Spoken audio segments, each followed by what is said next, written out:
Flaws? Get a load of this, folks. Women can have flaws? Don't try to change the subject. Just like men? Oh, brother. What color of pill do we take to get rid of that? I don't know.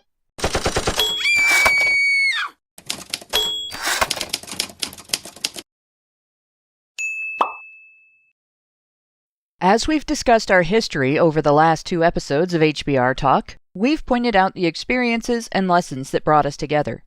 We've been revisiting an incident on Reddit that revealed a divide between women and the movement depending on whether or not gynocentrism colors the individual's response to the issues and the related conversations.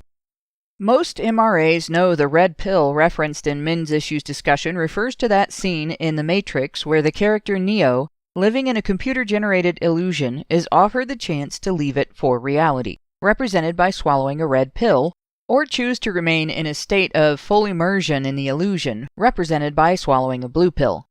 We think of someone as blue-pilled if they buy into prevailing beliefs about gender issues hook, line, and sinker, and red-pilled if they are aware of the discrimination and social disadvantage men face. The movement has broken down the red pill analogy to include a third choice, the purple pill. Purple pill individuals have some awareness of men's issues, but still favor prevailing narratives and try to fit what they have learned into those narratives.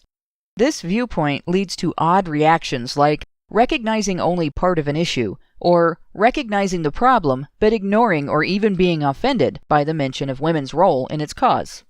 The latter often manifests as treating recognition that both sexes contribute to the causes of various gender issues as an attack on women. Part of this is a result of feminism's 20th century interference with the evolution of gender roles. Once upon a time, there was a trade-off under which women were considered to have earned special treatment. That treatment was contingent on eschewing rough behaviors like heavy drinking, fighting, and sexual promiscuity. Women were presumed morally superior and expected to live up to that. They were presumed gentler than men and expected to live up to that as well. Even feminine aesthetics were about being something more special than a man, which is why women did, and still do, have the luxury of being taken seriously while wearing clothing that is strictly decorative, designed to be sexually provocative, and restricts one's ability to perform heavy or hard labor. In return to living up to those standards, women were entitled to certain concessions not afforded to men. They could display more delicate sensibilities, such as offense at rough language or crude subject matter, and expect their aversions to be indulged. They could expect exemption from some of life's responsibilities like supporting a family, or even themselves. It was not just thought of as a gentleman's responsibility, but his honor to assist a woman in need, and doing harm to a woman was taboo for any man. Women who lived up to the moral and social standards associated with their traditional role were considered honorable in a way that deserved veneration. Men who lived up to theirs revered them. Most women mistakenly call this attitude respect. Feminists of the 20th century demanded women be released from the constraints of social obligation. They pushed for women to be able, without expecting judgment for it, to be as crass, as violent, and as sexually promiscuous as they believe men to be, and in many cases, more.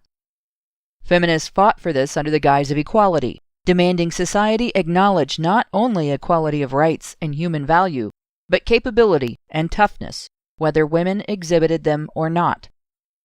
Their agitation exempted women from our side of the bargain, yet most women still expect men to offer them that reverence they so badly mislabel. Now, we discuss gender issues in an environment in which the daughters and granddaughters of those feminist generation were raised to expect that deference without any understanding of where and how that expectation originated. The idea of a purple pill covers a lot of ground, but it leaves out a phenomenon among women, the ability to seem fully red-pilled as long as they get to remain on that pedestal of moral superiority to men, where they can expect to be venerated and coddled. We saw in the Lady MRA's dust-up how this can lead to women taking the impersonal so personally that they are unable to accept the legitimacy of men's experiences, much less any conclusions those experiences lead men to that may be unflattering to women. The charge of misogyny against the men's rights movement is largely based on that sensitivity. We've seen women who get that due process is a civil right vital to the system's ability to weed out false accusations, but then fail to understand that calling a man a deadbeat for not wanting to fund his female partner's reproductive choices is also a false allegation. God forbid you point out that the dearth of women stepping up to oppose false accusers' exploitation of legal infringements on due process reflects badly on the character of the entire sex. Why, you must have the soggiest of knees! We could come up with a different shade to describe every way in which gynocentric attitudes and pedestalization of women impacts the movement, but we really don't need to because it all boils down to specific factors. How one perceives and exercises or experiences personal agency, personal accountability, compassion, emotional sensitivity, and one's sense of responsibility all affect one's outlook on gender issues. Those factors are then fed through a filter of one's political outlook, whether more authoritarian or libertarian, whether more right or left-leaning. At the other end of this, few women recognize the basic fact that no matter what their personal matrix of these factors happens to be, labeling something a human right and then reserving consideration in that area for women does not constitute equality, and neither does labeling something an adult responsibility and then exempting women from it. The ability to advocate from a perspective that does not demand the pedestal, that does not react to criticism with oversensitivity, that does not differentiate between the sexes in terms of agency, accountability, compassion, and sense of responsibility. That is the dividing line between women who approach men's issues with a gynocentric perspective and women who do not. It separates women who don't take things personally from women who don't know how to refrain from doing so. And it separates women who view the men's rights movement as a threat from those able to consider the issues without balking at the potential challenges doing so raises for women's place in society. Prior to the fiasco with the lady MRAs, Factory wrote a piece for A Voice for Men titled, "To the Women Who Are Not Like That," thanking women, Alison in particular, who have been a part of the men's rights movement, and pointing out that he felt the rarity of women who don't demonize men and aren't scared away by men's anger at the current environment needed a label. That post and the resulting discussion is where we are going to begin tonight. When my friend Roger's ex-wife stabbed his niece's dog, family court finally issued a restraining order against her, but police refused to enforce it.